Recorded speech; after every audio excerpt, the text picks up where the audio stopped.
Hello everyone, welcome. क्या हाल चाल है आप सबके। आज की इस वीडियो में हम बात करने वाले हैं how to become assistant professor in India. जी हाँ, कुछ वेज बताऊंगी आपको जिसके थ्रू आप अभी अभी अपना नेट क्लियर किया है तो कैसे प्रोसीड करना है आपको एपी की पोस्ट के लिए, लेक्चरर के लिए।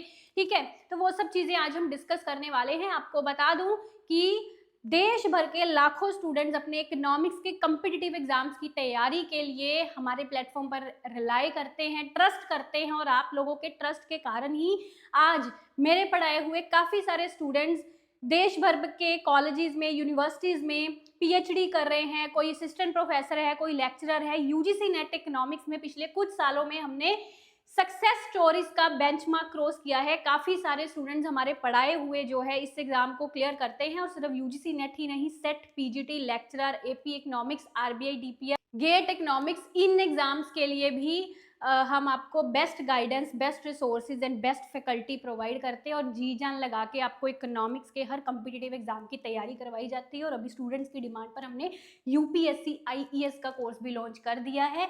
देखिए, मैंने तो इस चैनल पर पढ़ाना शुरू करा था आप सब लोगों की डिमांड, आप सब लोगों के ट्रस्ट के कारण आज हमने काफ़ी सारे कोर्सेज अपनी एप्लीकेशन पर लॉन्च कर दिए हैं।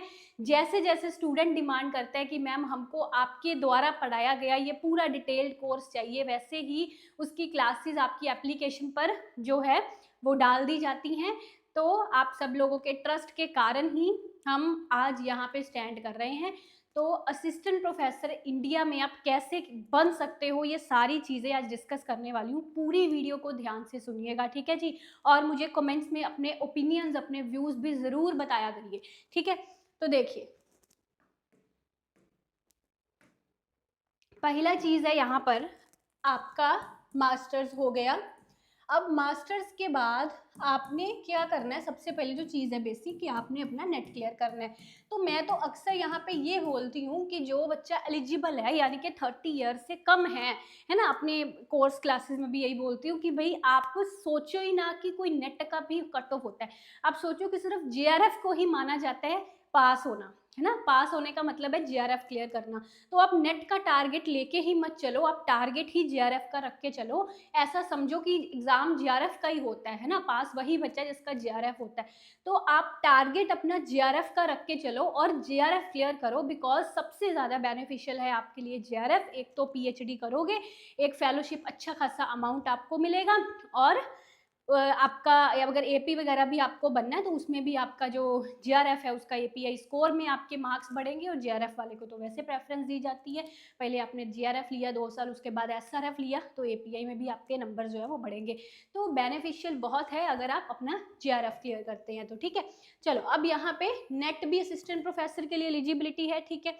आपका नेट जेआरएफ जो भी है क्लियर हो गया। अब इसके बाद वो बच्चा जो सोचता है कि भाई मुझे ना पहले जॉब नहीं करनी, मुझे एपी नहीं बनना, पहले मुझे क्या कर लेना, मुझे पीएचडी कर लेनी, ठीक है। तो वो बच्चा इसके बाद पीएचडी की तरफ जा सकता है, पीएचडी की तरफ जा सकता है। अब यहाँ पर जेआरएफ है तो फेलोशिप के थ्रू पीएचडी हो जाएगी। अगर ओनली नेट भी है तो कुछ और भी फेलोशिप स्कीम्स होती हैं, उसके थ्रू आप अपना पीएचडी कर सकते हैं। अगर ऐसा एज इट इज़ नहीं है कि ज़्यादा जल्दी नहीं है कि मुझे अभी जॉब ही करनी है, तो आप पहले पीएचडी कर लीजिए। बिकॉज पीएचडी अल्टीमेटली, देखो वैसे तो असिस्टेंट प्रोफेसर बनने के लिए मिनिमम एलिजिबिलिटी नेट है, पीएचडी ज़रूरी नहीं है, कंपल्सरी नहीं है, पर अल्टीमेटली पीएचडी ज़रूरी है। क्यों? क्योंकि आपकी रेगुलर पोस्ट के लिए या आगे प्रमोशंस वगैरह के लिए अल्टीमेटली वो आपको चाहिए ही होती है पीएचडी, ठीक है। अगर आप इस लाइन में एकेडमिशियन बनना चाहते हैं, रिसर्च की, एकेडमिक्स की, टीचिंग की दुनिया में जाना चाहते हैं, तो अल्टीमेटली पीएचडी जो है वो आपके लिए ज़रूरी हो जाती है, ठीक है जी। तो एट द एंड वो आपको करनी है। अब ये आप पर है कि आपको अगर पहले तो अच्छी जॉब मिल रही है, जॉब कर लीजिए, बाद में पीएचडी पार्ट टाइम वगैरह की तरफ मोड की तरफ शिफ्ट कर सकते हैं। रिसर्च में अगर अच्छा खासा इंटरेस्ट है तो मैं तो रिकमेंड करूंगी कि पहले फुल टाइम आप अपना पीएचडी को डिवोट कर दीजिए, ठीक है। अब जॉब अपॉर्चुनिटीज़ क्या हैं इसके बारे में ध्यान से समझिए। पहले कुछ 2-3 बताऊंगी, सबसे एंड में मैं वो बताऊंगी ना, वो बताऊंगी बेस्ट, ठीक है, कि सबसे बेस्ट ऑप्शन क्या है जॉब का, एपी की जॉब का, ठीक है। तो अब आपको ना क्या करना होता है, एक तो होता है कि पर्टिकुलर यूनिवर्सिटी कॉलेजेस की वेबसाइट्स, ठीक है, वेबसाइट्स, उनकी वेबसाइट्स देखते रहिए। वेबसाइट्स पर यूनिवर्सिटीज़ कॉलेजेस नोटिफिकेशंस निकालती हैं। अब ये आपका है कि आपका अगर भाई ये है कि मुझे अपने लोकल, जो मैं जिस सिटी में रहता हूँ, स्टेट में रहता हूँ, उस कॉलेज यूनिवर्सिटी में ही करनी है, तो उनकी ही वेबसाइट्स देखिए। अगर है कि आप आउट ऑफ स्टेट भी जा सकते हैं, मूव हो सकते हैं, तो आप जो कॉलेजेस यूनिवर्सिटीज़ जहाँ पे आपका सब्जेक्ट है, जैसे आपका इकोनॉमिक सब्जेक्ट है, तो वो चेक करते रहिए। हम अपने चैनल पर इसके रिलेटेड रेगुलर अपडेट्स डालते हैं। ख्याति मैम की आप शॉर्ट वीडियोस देखते होंगे, वो रेगुलर अपडेट्स डालती हैं किस यूनिवर्सिटी में पीएचडी निकली हुई है, किस कॉलेज यूनिवर्सिटी में एपी की वैकेंसीज निकली हुई हैं, है ना, जो बड़े कॉलेजेस यूनिवर्सिटीज होते हैं। तो वो अपडेट्स इस चैनल पर आपको मिलती हैं, उसके लिए सब्सक्राइब कर लीजिएगा ज़रूर, ताकि वो अपडेट आप तक पहुँच सके। ये एकदम फ्रीली हम ये गाइडेंस, ये चीज़ें प्रोवाइड करते हैं आपके लिए, ठीक है जी।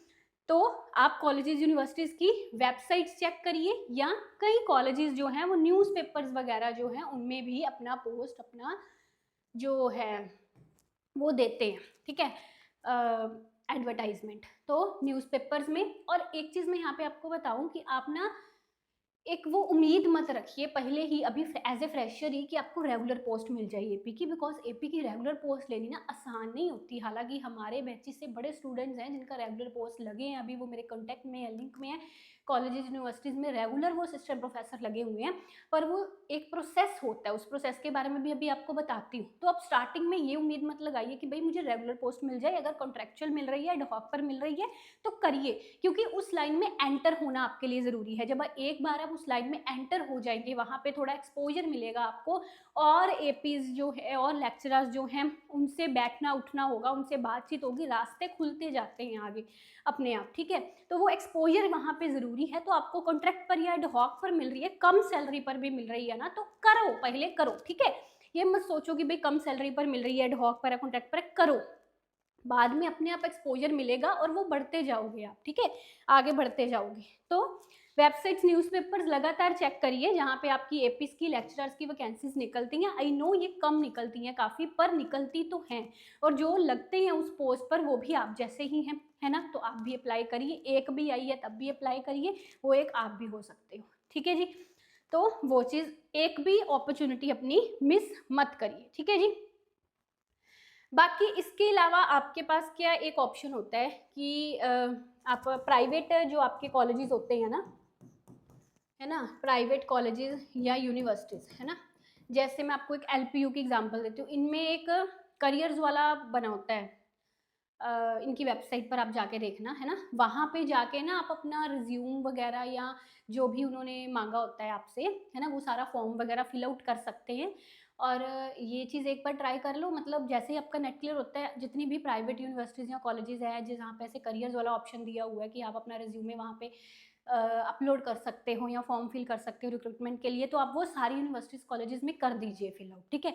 कि इसमें उससे क्या होगा कि जब भी वो इंटरव्यूज़ कंडक्ट करेंगे, ठीक है, आपका रिज्यूम वहाँ पे होगा, तो वो आपको भी ज़रूर इंटरव्यू के लिए बुलाएंगे, कॉल करेंगे, ठीक है। तो ये चीज़ एक ज़रूर आप लोग करिएगा, ठीक है, कि इनकी वेबसाइट्स पर जाकर ना, चाहे डायरेक्ट रिक्रूटमेंट कोई नहीं निकली हुई अभी, फिर भी वहाँ पे जो उनका पोर्टल होता है, वहाँ पे अपना जो सीवी वगैरह है, जो भी उनका रिक्रूटमेंट फॉर्म है, वो फिल कर दीजिए, सीवी वगैरह अपना अपलोड कर दीजिए, ठीक है। तो ये चीज़ एक बहुत ज़रूरी है। अब यहाँ पे एक तीसरी चीज़ ये है कि एक ना डायरेक्ट रिक्रूटमेंट भी होती है। ये काफ़ी सारी यूनिवर्सिटीज़ कॉलेजेस निकालते हैं अपनी वेबसाइट पर, जैसे कि इसमें आपका इंटरव्यू, डायरेक्ट इंटरव्यू के बेस पर आपका सिलेक्शन होता है, ठीक है। और ज़्यादातर केसेस में ये रेगुलर पोस्ट होती है, ये रेगुलर पोस्ट के लिए भी होता है। इसमें आपका एपीआई स्कोर देखा जाता है, और एपीआई स्कोर एंड इंटरव्यू के बिहाफ पर आपकी सिलेक्शन होती है। कोई एज इट इज़ नेट के बाद आपको यहाँ पे एग्ज़ाम नहीं देना होता, है ना। तो वो पहले शॉर्ट लिस्ट करते हैं कैंडिडेट। अब ये अलग अलग यूनिवर्सिटीज़ कॉलेजेस में अलग अलग होता है, कई बार जस्ट वो आपका जो आप डिटेल अपनी भेजते हैं उसके अनुसार आपको शॉर्ट लिस्ट करते हैं, उसके बाद शॉर्ट लिस्टेड कैंडिडेट का इंटरव्यूज़ कंडक्ट करते हैं।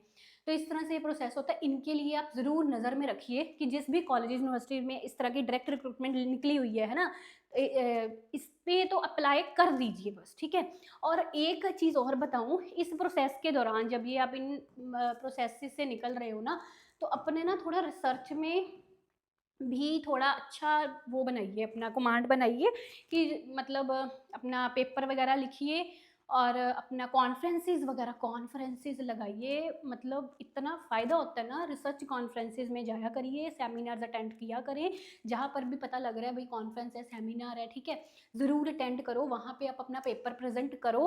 अगर कर सकते हो, नहीं पेपर प्रेजेंट करना तो जस्ट सुनने चले जाओ, वहाँ पर जो आपको एक्सपोजर मिलेगा ना, जो आप लोगों से मिलोगे, है ना, वहाँ से आपका एक्सपीरियंस गेन होगा, आगे बढ़ोगे लाइफ में, तो वो बहुत ज़रूरी है, और एक ट्रैवल भी हो जाएगा, है ना। तो कॉन्फ्रेंसेस, सेमिनार्स, कोई ऐसा व्हाट्सएप ग्रुप या कुछ भी ऐसा ज्वाइन कर लीजिए कि जहाँ भी ऐसे अपडेट्स आते हैं कुछ भी, तो ज़रूर जाया करिए वहाँ पे, ठीक है। तो ये चीज़, अब ये जो मैं आपको बेस्ट चीज़ बताने वाली थी ना, ये ना पीएससी की रिक्रूटमेंट्स बताने वाली थी, पब्लिक सर्विस कमीशन की रिक्रूटमेंट्स जो होती हैं, ठीक है। अब जैसे एग्जाम्पल के तौर पे HPSC AP, RPSC AP, MPPSC AP, है ना, ये जो AP की वैकेंसीज निकलती हैं, UPPSC GDC की है, इस तरह। और एक लेक्चरर की रिक्रूटमेंट्स जो PSC की निकलती हैं, जैसे पंजाब लेक्चरर हो गया, आपका UPPSC GIC हो गया, JKPSC लेक्चरर हो गया, या है ना, इनमें कुछ केसेस में बीएड की भी कंपल्शन होती है ना, तो अगर आपकी बीएड है तो आप ये जो PSC की लेक्चरर की रिक्रूटमेंट्स होती हैं, इन लेक्चरर का एग्जाम इजी होता है कंपैरेटिवली टू AP, है ना। तो अगर तो आपका बीएड वगैरह आप एलिजिबिलिटी फुलफिल कर रहे हो लेक्चरर की, तो आप लेक्चरर के लिए अप्लाई करो, ठीक है। उसमें थोड़ा वो है कि इजी लेवल रहता है चीज़ों का, जो AP के एग्जाम्स है इनमें थोड़ा लेवल हार्ड रहता है, ठीक है। तो ये बेस्ट ऑप्शन है, और ये ऑप्शन बेस्ट, मैं मुझे इसलिए ये ऑप्शन बेस्ट पता चला क्योंकि हमारे बैचेस से काफ़ी सारे जैसे स्टूडेंट्स जब नेट क्लियर करते हैं ना, तो फिर वो हमसे PSC का भी कोर्स लेते हैं, पब्लिक सर्विस कमीशन का, जैसे RPSC या MPPSC। और उसके बाद बड़े मेरे स्टूडेंट्स हैं जिनका PSC के थ्रू गवर्नमेंट असिस्टेंट प्रोफेसर वो बने और उनका एग्जाम क्लियर हुआ है। चैनल पर वीडियोस पड़ी हुई हैं, आप देख सकते हैं, खुद उनकी शक्ल देख सकते हैं, उनके मुंह से उनकी ज़ुबानी चीज़ें सुन सकते हैं, और पर्टिकुलर उस डिपार्टमेंट में वो बैठे होंगे, लगे होंगे। तो मीन्स कि उनका क्लियर हुआ है, और मुझे ये चीज़ रियलाइज़ हुई कि भाई ये बेस्ट अपॉर्चुनिटी है, जिन बच्चों का नेट क्लियर होता है ना, उनके लिए इससे बेस्ट अपॉर्चुनिटी नहीं है कि वो PSC वाले जो एग्ज़ाम्स हैं ना, उनको बहुत अच्छे से तैयार करें। होता है इसमें एग्ज़ाम टफ होता है, रिटन एग्ज़ाम होता है, इंटरव्यू होता है, पर करें ज़रूर, क्योंकि एक बार अगर उनका सपना सच में गवर्नमेंट असिस्टेंट प्रोफेसर बनना है ना, तो सबसे बेस्ट ऑप्शन उनके पास यही है। और इसमें आपका टैलेंट, आपकी कितनी अच्छी इकोनॉमिक्स पे कमांड है, आप कितना अच्छा इकोनॉमिक्स को जानते हो, समझते हो, वो चीज़ें काम आती हैं। और यहाँ पे बहुत कम है ऐसा कोई, मतलब कि है ना, कोई बाइसेडनेस वगैरह है, क्योंकि रिटन एग्जाम होता है, रिटन एग्जाम में तो एज इट इज़ कोई बाइसेडनेस नहीं हो सकता, है ना। तो ये आप PSC के थ्रू जो एग्जाम्स होते हैं, है ना, जिस बच्चे का देखो नेट क्लियर है, उसका इकोनॉमिक्स का GRF या क्लियर है, उसका इकोनॉमिक्स का बेसिक तो क्लियर है, बस आपको थोड़ा ना उस पर्टिकुलर स्टेट के AP के लेवल का थोड़ा पढ़ लेना है, उसके PYQs वगैरह देख लेने हैं, उनकी प्रैक्टिस कर लेनी है, और अपने नेट के जो नोट्स हैं वो आपको रिवाइज कर लेने हैं, है ना। तो इसकी अच्छे से तैयारी करके जानी है। इंटरव्यू से रिलेटेड चैनल पर वीडियोस पड़ी हुई हैं काफ़ी फ्री में, आप देखिए, ठीक है। तो इस ये आपके लिए बेस्ट ऑप्शन रहता है PSC का। हमारे एप्लीकेशन पर PSC के तमाम कोर्सेज हैं वैसे, अगर आपको कंप्लीट चाहिए। अदरवाइज़ अगर आपने कभी भी मेरे से नेट की क्लासेस पढ़ी हुई हैं, तो आपको अलग से AP का कोर्स भी लेने की एज इट इज़ ज़रूरत नहीं है। अगर आपने एक बार मुझसे इकोनॉमिक्स पढ़ ली, आप किसी भी इकोनॉमिक्स कॉम्पिटिटिव एग्जाम की तैयारी कर सकते हो। पूरे 10 के 10 यूनिट अगर आपने फुल फ्लेज मेरे कोर्स से किसी भी से पढ़ लिए है ना, तो आप इकोनॉमिक्स किसी भी एग्जाम की कॉम्पिटिटिव टीचिंग एग्जाम की तैयारी आप अच्छे से कर सकते हो, ठीक है। तो ये चीज़ है, तो ये बेस्ट ऑप्शन है। तो यही चीज़ें हैं जो मुझे आपको बतानी थी, ठीक है जी। आई होप आपको चीज़ें समझ में आ गई हैं। और एक चीज़ ना और आजकल काफ़ी चल रही है, जो आपकी रिसर्च एसोसिएट्स की पोजीशंस होती हैं, है ना। तो कहीं ये तो डिपेंड करता है यूनिवर्सिटी टू यूनिवर्सिटी। कई यूनिवर्सिटीज़ में वो जो नेट जिनका क्लियर होता है, मिनिमम एलिजिबिलिटी होती है, आपको एज ए रिसर्च असिस्टेंट रख लेते हैं, या अपना रिसर्च फेलो, है ना, जैसे हमारे यहाँ पे BAU वगैरह में रिसर्च फेलोज़ रखते हैं। तो ये पोस्ट एक होती है। और इसमें PhD नहीं मैंडेटरी होती, नेट वगैरह के बेस पे, या कई बार मास्टर्स के बेस पर भी ये चीज़ें हायर करते हैं वो, ठीक है। तो RA की जो वैकेंसीज होती हैं ना, उसके लिए भी आप ज़रूर देखिए, अगर आपका नेट क्लियर है तो ये वाला यहाँ पे मैं लिख देती हूँ RA की, ठीक है। रिसर्च असिस्टेंट वगैरह या रिसर्च फेलो वगैरह जो होते हैं, ठीक है, ये भी बहुत अच्छी, क्योंकि एक बार यहाँ पे ना बात सिर्फ ये है कि आपको एक्सपोजर चाहिए, ठीक है। अब आप ज़रूरी ये मत देखिए कि भाई मुझे रेगुलर पोस्ट ही चाहिए, मुझे AP की पोस्ट ही चाहिए, ठीक है। आपको RA की मिल रही है, टीचिंग असिस्टेंट की मिल रही है, या रिसर्च असिस्टेंट की मिल रही है ना, एंटर करिए, भर दीजिए, फॉर्म भर दीजिए, एंटर करिए, कि जब एक बार आपका एक्सपोजर होगा उस जगह, है ना, रिसर्च फेलो की पोस्ट मिले कोई भी, एंटर करिए, जब आपका एक्सपोजर होगा उस लाइन में, अपने आप आगे रास्ते खुलते जाते हैं। जब हम लोगों से मिलते हैं, बातचीत करते हैं, तो रास्ते आगे खुलते जाते हैं। ठीक है जी, तो यही चीज़ें थी जो मुझे आपको बतानी थी। अच्छा, मुझे कमेंट्स में एक चीज़ और बताइएगा, आप किस यूनिवर्सिटी से हैं, किस कॉलेज से हैं, आपका मास्टर्स चल रहा है, पीएचडी चल रहा है, आप करियर के किस स्टेज में हैं, मुझे ज़रूर बताना ये चीज़ें। ठीक है, मुझे भी पता चलना चाहिए कि कहाँ कहाँ पर हैं एस्पायरेंट्स जो मेरी वीडियो देख रहे हैं। ठीक है जी, सो बेस्ट ऑफ लक। और किस तरह की जानकारी आप चाहते हैं ये भी कमेंट्स में बता देना। Thank you.